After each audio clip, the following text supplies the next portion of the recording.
നമസ്കാരം. ഇനി ഞാൻ വന്നിരിക്കുന്നത് നല്ലൊരു നാടൻ ചായ പലഹാരത്തിൻ്റെ റെസിപ്പി ആയിട്ടാണ്. ഇത് നല്ല ഹെൽത്തി ആയിട്ടുള്ളൊരു പലഹാരം കൂടിയാണ്. നമുക്ക് വൈകുന്നേരങ്ങളിലൊക്കെ ചായയുടെ കൂടെ കഴിക്കാൻ ഉണ്ടാക്കിയിട്ട് നമുക്ക് ഒത്തിരി നാൾ സൂക്ഷിക്കാനും കഴിയും. അപ്പോൾ ശരിക്കും ഈ റെസിപ്പി റിക്വസ്റ്റ് ചെയ്തിട്ടുണ്ടായിരുന്നു നമ്മുടെ ചാനലിലെ ഒരു സബ്സ്ക്രൈബറാണ്. ആളുടെ പേര് എനിക്കറിയില്ല, അതുകൊണ്ടാണ് പേര് മെൻഷൻ ചെയ്യാത്തത്. അപ്പോൾ എല്ലാവരും തീർച്ചയായും ട്രൈ ചെയ്ത് നോക്കിയിട്ട് നിങ്ങളുടെ അഭിപ്രായം അറിയിക്കാൻ മറക്കരുത്. വേഗം തന്നെ നമുക്കിതെങ്ങനെയാണ് ഉണ്ടാക്കിയെടുക്കുന്നതെന്ന് നോക്കാം. അപ്പോൾ മുന്തിരിക്കൊത്ത് തയ്യാറാക്കിയെടുക്കുന്നതിനായിട്ട് ആദ്യമേ തന്നെ ഒരു പാൻ വെച്ച് അത് നല്ലതുപോലെ ഒന്ന് ചൂടാക്കിയെടുക്കാം. ചൂടായി വന്ന പാനിലോട്ടേക്ക് ഒരു കപ്പ് മുഴുവനായിട്ട് ചെറുപയർ ചേർത്ത് കൊടുക്കാം. ഇനി നമ്മളിതൊന്ന് ചൂടാക്കിയെടുക്കുകയാണ് വേണ്ടത്, ഒന്ന് വറുത്തെടുക്കണം. അപ്പോൾ വറുത്തെടുക്കുന്ന സമയത്ത് ഒരു ലോ ടു മീഡിയം ഫ്ലെയിമിലിട്ടിട്ട് തന്നെ ചെയ്തെടുക്കാൻ വേണ്ടിയിട്ട് നോക്കുക.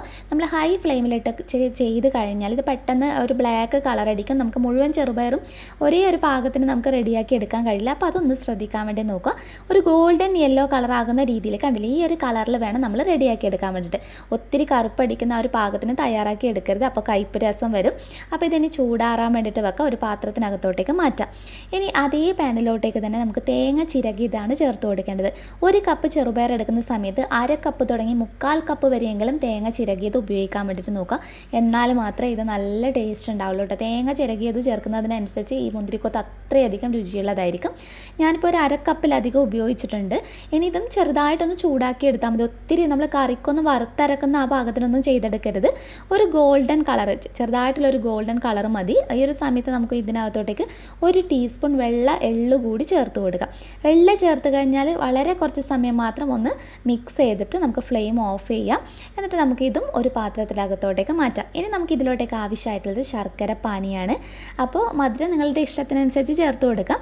ഞാനിപ്പോൾ ഏകദേശം ആ ഒരു കപ്പിന് തന്നെ മെഷർമെൻറ്റ് പറയുന്നതാണെങ്കിൽ ഒരു അര കപ്പിലധികം ശർക്കര ഉപയോഗിച്ചിട്ടുണ്ട് കേട്ടോ. ഒന്ന് പൊടിച്ചതിന് ശേഷമുള്ള അളവാണ് കേട്ടോ പറയുന്നത്. ഇതിലോട്ട് ഒരു 2-3 ടേബിൾ സ്പൂൺ വെള്ളം ഒഴിച്ചിട്ട് ഇതൊന്ന് ശർക്കര ഒന്ന് ഉരുക്കിയെടുക്കാം. അപ്പോൾ ഒരു കപ്പ് ചെറുപയറിന് ഒരു അര കപ്പ് ശർക്കരയൊക്കെ ധാരാളമാണ്. അത്യാവശ്യം നല്ല മധുരം ഉണ്ടാകും. നന്നായി മെൽറ്റായി വന്നിട്ടുണ്ട്. നമുക്കൊന്ന് മാറ്റി വെക്കാം.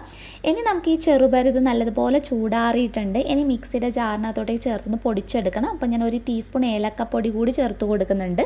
എന്നിട്ട് നന്നായിട്ടൊന്ന് പൊടിച്ചെടുക്കാം. അപ്പോൾ പൊടിച്ചെടുക്കുന്ന സമയത്ത് കണ്ടില്ലേ, ഇത് ഈ ഒരു പാകത്തിന് വേണം നമ്മൾ തയ്യാറാക്കി എടുക്കാൻ വേണ്ടിയിട്ട്. ഒത്തിരി നൈസായിട്ടുള്ള പൗഡറായിട്ടൊന്നും നമുക്ക് ആവശ്യമായിട്ടില്ല. ചെറിയ തരികളോടുകൂടി തന്നെ പൊടിച്ചെടുക്കാവുന്നതാണ്. ഇനി നമ്മൾ നേരത്തെ റെഡിയാക്കി വെച്ചിട്ടുള്ള തേങ്ങ വറുത്തത് ചേർത്ത് കൊടുക്കാം. അതിൻ്റെ കൂടെ ഒരു 2 പിഞ്ച് ഉപ്പ് മധുരം ബാലൻസ് ചെയ്യാൻ വേണ്ടി ചേർക്കാം.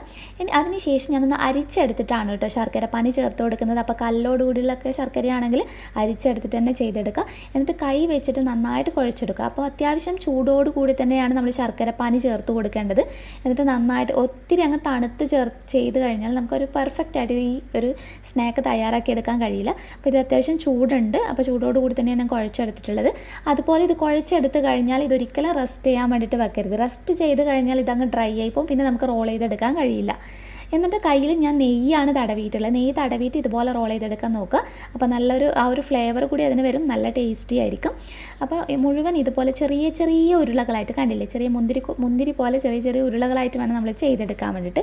അപ്പോൾ മുഴുവൻ ഞാൻ റോൾ ചെയ്തെടുത്തിട്ടുണ്ട്. അപ്പോൾ ഞാൻ ആദ്യം റോൾ ചെയ്തത് കാണുമ്പോൾ നിങ്ങൾക്ക് മനസ്സിലാവുന്നുണ്ട്, നമ്മൾ റോൾ ചെയ്തിട്ട് വളരെ കുറച്ച് സമയത്തിനുള്ളിൽ തന്നെ ഇതങ്ങ് ഡ്രൈ ആയി പോകും.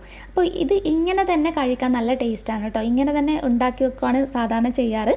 അപ്പോൾ ട്രഡീഷണലായിട്ട് നമ്മൾ ചായക്കടയിലൊക്കെ ചെയ്യുമ്പോൾ ഒന്നുകൂടി വറുത്തെടുത്തിട്ട് കൂടി ചെയ്യാറുണ്ട്. അപ്പോൾ ഒന്നുകിൽ നിങ്ങൾക്ക് ഇങ്ങനെ തന്നെ സെർവ് ചെയ്യാം. അതല്ലെങ്കിൽ ഇതിപ്പോൾ ഒരു അര കപ്പ് അരിപ്പൊടിയാണ്, വറുത്ത അരിപ്പൊടിയാണ് ഞാൻ ഉപയോഗിച്ചിട്ടുള്ളത്. ഇതിലോട്ട് 1 ടേബിൾ സ്പൂൺ മൈദ ചേർത്ത് കൊടുക്കാം. അതുപോലെ തന്നെ ചെറിയൊരു കളറിന് വേണ്ടി ഒരു 1/4 ടീസ്പൂൺ മഞ്ഞൾപ്പൊടി ചേർത്ത് കൊടുക്കാം. ഒരു 2 പിഞ്ച് ഉപ്പ് കൂടി ചേർത്ത് കൊടുത്തിട്ട് ഒന്ന് ബാറ്റർ റെഡിയാക്കി എടുക്കുകയാണ് വേണ്ടത്. അപ്പോൾ ആവശ്യത്തിനുള്ള വെള്ളം കൂടി ഒഴിച്ചു കൊടുക്കാം. വളരെ കുറച്ച് വെള്ളം ചേർത്ത് കൊടുത്താൽ മതി. ഈ ബാറ്റർ തയ്യാറാക്കി എടുക്കുന്ന സമയത്ത് ഒത്തിരി ലൂസായിട്ട് ചെയ്തെടുക്കരുത് കേട്ടോ. അപ്പോൾ നമുക്ക് ഈ മുന്തിരിക്കൊത്ത് ശരിക്കും കോട്ട് ചെയ്തെടുക്കാൻ കഴിയില്ല. അത്യാവശ്യം ചെറിയൊരു കോട്ടിങ് ഉണ്ടാകുമ്പോഴാണ് ഇത് കഴിക്കാൻ ടേസ്റ്റ് ഉണ്ടാകുക. അപ്പോൾ ബാറ്റർ എപ്പോഴും ഒരു മീഡിയം കൺസിസ്റ്റൻസിയിൽ തന്നെ റെഡിയാക്കി എടുക്കാൻ വേണ്ടി നോക്കുക. അതുപോലെ ഒട്ടും കട്ടയില്ലാത്ത രീതിയിൽ സ്പൂണോ വിസ്കോ ഉപയോഗിച്ചിട്ട് നന്നായിട്ടൊന്ന് മിക്സ് ചെയ്തെടുത്താൽ മതി. അപ്പോൾ കണ്ടില്ലേ, ബാറ്ററിൻ്റെ ഈ ഒരു പാകം എന്ന് പറയുന്നത് അത്യാവശ്യം തിക്കായിട്ട് ഇതുപോലെ വേണം റെഡിയാക്കി എടുക്കാൻ വേണ്ടി. അപ്പോൾ ട്രഡീഷണലി ചെയ്യുന്ന സമയത്ത് ഈ മുന്തിരിക്കൊത്തെന്ന് പറയുന്നത് തന്നെ നമ്മൾ ഇതുപോലെ 4-5 എണ്ണം ഒരുമിച്ചിട്ട് ഇതുപോലെ ബാറ്ററിനകത്തോട്ടേക്ക് മുക്കിയെടുത്തിട്ട് അങ്ങനെ ഒട്ടിപ്പിടിക്കുന്ന രീതിയിൽ തന്നെയാണ് ഫ്രൈ ചെയ്തെടുക്കുന്നത്. പക്ഷേ ഞാനിപ്പോൾ ഇന്ന് ചെയ്യുന്നത് ഓരോന്നും സിംഗിളായിട്ടാണ് കേട്ടോ. അപ്പോൾ നിങ്ങൾക്ക് അങ്ങനെ വേണമെങ്കിൽ ട്രഡീഷണൽ ആയിട്ടുള്ള ആ ഒരു രീതിയിൽ തന്നെയാണെങ്കിൽ ആ ഒരു മെത്തേഡിൽ ചെയ്തെടുത്താലും മതി. ഞാനിപ്പോൾ വെജിറ്റബിൾ ഓയിലാണ് ഫ്രൈ ചെയ്യുന്നത്. വെളിച്ചെണ്ണയിൽ വേണമെങ്കിൽ വെളിച്ചെണ്ണയിലും തയ്യാറാക്കി എടുക്കാവുന്നതാണ്. എണ്ണ ഒന്ന് ചൂടായി വന്ന് കഴിഞ്ഞ് കഴിഞ്ഞാൽ പിന്നെ ഹൈ ഫ്ലെയിമിലിട്ടിട്ട് ചെയ്യരുത്. കാരണം ഇത് ചേർത്ത് കഴിഞ്ഞാൽ ഒരു വളരെ കുറച്ച് സമയത്തിനുള്ളിൽ തന്നെ നമുക്കിത് റെഡിയായി കിട്ടും. എണ്ണ ഇതുപോലെ ഒന്ന് തെളിച്ച് കൊടുത്താൽ മാത്രം മതി. അപ്പോൾ ഫ്ലെയിം എപ്പോഴും ഒരു ലോ ടു മീഡിയം ഫ്ലെയിമിലിടുക. കരിയാതെ ആ ഒരു ചെറിയൊരു കളർ മാത്രം നമുക്ക് മാറി അരിപ്പൊടിയുടെ ഒന്ന് മൊരിഞ്ഞ് കിട്ടിയാൽ മാത്രം മതി. അപ്പോൾ നമ്മുടെ ആദ്യത്തെ ബാച്ച് മുന്തിരിക്കൊത്ത് ഇവിടെ റെഡി ആയിട്ടുണ്ട്. ശരിക്കും ഇതുപോലെ ഫ്രൈ ചെയ്ത് കഴിക്കുമ്പോൾ നല്ല ടേസ്റ്റാണ്. നേരത്തെ നമ്മൾ ജസ്റ്റ് ഒന്ന് കുഴച്ചെടുത്ത് ഉരുളകളാക്കിയില്ലേ, അങ്ങനെ കഴിക്കാനും ഇത് നല്ല ടേസ്റ്റാണ്. അപ്പോൾ ഇങ്ങനെ ആക്കിയിട്ട് നമുക്ക് സ്റ്റോർ ചെയ്യാം, അല്ലാതെയും നമുക്ക് സ്റ്റോർ ചെയ്തെടുക്കാവുന്നതാണ്. അപ്പോൾ നമ്മുടെ നല്ല ടേസ്റ്റി ആയിട്ടുള്ള മുന്തിരിക്കൊത്ത് ഇവിടെ റെഡി ആയിട്ടുണ്ട്. ഇത് ശരിക്കും നല്ല ഹെൽത്തിയല്ല. കുട്ടികൾക്കൊക്കെ എണ്ണയിൽ ഫ്രൈ ചെയ്യേണ്ടതെന്നാണെങ്കിൽ ഞാൻ നേരത്തെ കാണിച്ചതുപോലെ റോൾ ചെയ്തിട്ട് നിങ്ങൾക്ക് സൂക്ഷിക്കാവുന്നതാണ്. ശരിക്കും നല്ല എയർ ടൈറ്റ് ആയിട്ടുള്ള കണ്ടെയ്നറിൽ 2-2.5 ആഴ്ച വരെ നമുക്ക് സൂക്ഷിക്കാം. പുറത്തോട്ടൊക്കെ പോകുന്നവർക്ക് നമുക്ക് കൊടുത്തു വിടാം. വളരെ നല്ലൊരു ചായ പലഹാരമാണ്, നല്ല ഹെൽത്തി ആയിട്ടുള്ളതാണ്. ചെറുപയറൊക്കെ കുട്ടികൾക്കൊക്കെ നല്ലതായിട്ടുള്ളതല്ലേ. അപ്പോൾ എല്ലാവരും തീർച്ചയായും ട്രൈ ചെയ്ത് നോക്കുക. ഇതിൻ്റെ ഉൾഭാഗം കണ്ടില്ല, അത്യാവശ്യം കുറച്ച് ഹാർഡായിട്ടാണ് ഉണ്ടാവുക. നല്ല ടേസ്റ്റാണ്. എല്ലാവരും ട്രൈ ചെയ്ത് നോക്കിയിട്ട് നിങ്ങളുടെ അഭിപ്രായം അറിയിക്കാൻ മറക്കരുത്. നെക്സ്റ്റ് വീഡിയോയിൽ ഇനിയും നല്ലൊരു വെറൈറ്റി ഡിഷുമായി കാണാം. അതുവരെ ടേക്ക് കെയർ. Bye bye.